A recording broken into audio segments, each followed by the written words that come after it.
വീട്ടിൽ വെറുതെ ഇങ്ങനെ റീലും കണ്ടുകൊണ്ടിരിക്കുമ്പോഴായിരുന്നു എനിക്ക് ആന്ധ്രാ മീൽസ് കഴിക്കാനുള്ള ആഗ്രഹം വന്നത് കേട്ടോ. ബാംഗ്ലൂരിലെ വീട്ടിലായതുകൊണ്ട് തന്നെ എനിക്ക് ആ ആഗ്രഹം നിറവേറ്റാൻ പറ്റി. കാരണം ഒരുപാട് ആന്ധ്രാ റെസ്റ്റോറൻറ്റ്സ് ഉള്ള സ്ഥലമാണല്ലോ ബാംഗ്ലൂർ. അങ്ങനെ ഞാൻ ഗൂഗിളിൽ സെർച്ച് ചെയ്ത് കണ്ടെത്തിയതാണ് കേട്ടോ ഈ ഹോട്ടൽ. അവിടെ പോയിട്ട് നമ്മൾ പറഞ്ഞിട്ടുണ്ടായിരുന്നത് ഒരു വെജ് മീൽസ് ആയിരുന്നു. എനിക്ക് മീൽസ് കഴിക്കാനുള്ള ആഗ്രഹം കൊണ്ടാണല്ലോ ഞാൻ പോയത്. അതുകൊണ്ട് തന്നെ ഞാൻ അത് തന്നെ പറഞ്ഞു. പിന്നെ അവന് താല്പര്യം ഉണ്ടായിരുന്നില്ല കേട്ടോ ഈ ആന്ധ്ര മീൽസ് കഴിക്കാനൊന്നും. എൻ്റെ ആഗ്രഹത്തിൻ്റെ പുറത്താണ് പോയിട്ടുണ്ടായിരുന്നത്. അങ്ങനെ നമ്മൾ ഓർഡർ ചെയ്തിട്ടുള്ള ആ മീൽസിൽ ഒരുപാട് കറികൾ, 3 തരത്തിലുള്ള കറികളുണ്ടായിരുന്നു. പിന്നെ ഒരു ഫ്രൈ ഉണ്ടായിരുന്നു. ഈ കറികളുടെ ഒന്നും പേര് എനിക്ക് പറഞ്ഞു തരാൻ അറിയില്ല കേട്ടോ. പിന്നെ അതിൽ ആ പൊട്ടാറ്റോ ഫ്രൈ അടിപൊളിയായിരുന്നു കേട്ടോ. ഇതെല്ലാം അൺലിമിറ്റഡ് ആയിട്ടാണ് അവർ തന്നിട്ടുണ്ടായിരുന്നത്. നല്ല ടേസ്റ്റി ആയിട്ടാണ് എനിക്ക് ഫീൽ ചെയ്തത്. എൻ്റെ ആഗ്രഹം കൊണ്ടാണോ എന്ന് എനിക്കറിയില്ല. അതിൻ്റെ ഒപ്പം നമ്മളൊരു ചിക്കൻ ഫ്രൈയും പറഞ്ഞിട്ടുണ്ടായിരുന്നു.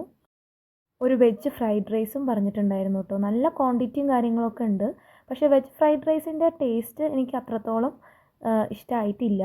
ചിക്കൻ ഫ്രൈ ഓക്കെ ഓക്കെ ആയിരുന്നു കേട്ടോ. നമ്മുടെ ബാംഗ്ലൂരും തമിഴ്നാട്ടിലൊക്കെ പോയി കഴിഞ്ഞാൽ നമുക്കൊരു സാധാ മസാല തേച്ചിട്ട് ഒരു ചിക്കൻ ഫ്രൈ കിട്ടാറില്ലേ, അത് തന്നെയായിരുന്നു ഇതും. ബാംഗ്ലൂർ ചിന്നപ്പനഹള്ളി ഏക്യ സ്കൂളിൻ്റെ അടുത്തായിട്ടാണ് കേട്ടോ ഈ ഒരു റെസ്റ്റോറൻറ്റ് വരുന്നത്.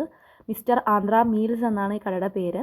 അത്യാവശ്യം നല്ല ബഡ്ജറ്റ് ഫ്രണ്ട്ലി ആയിട്ടുള്ള ഒരു റെസ്റ്റോറൻറ്റ് കൂടിയാണ് കേട്ടോ ഇത്. അപ്പോൾ എന്നെപ്പോലെ ആന്ധ്ര ഫുഡിനോട് ഒരു ക്രേവിങ് വരികയാണെങ്കിൽ നിങ്ങൾ മസ്റ്റായിട്ട് ഇവിടെ വരിക കേട്ടോ.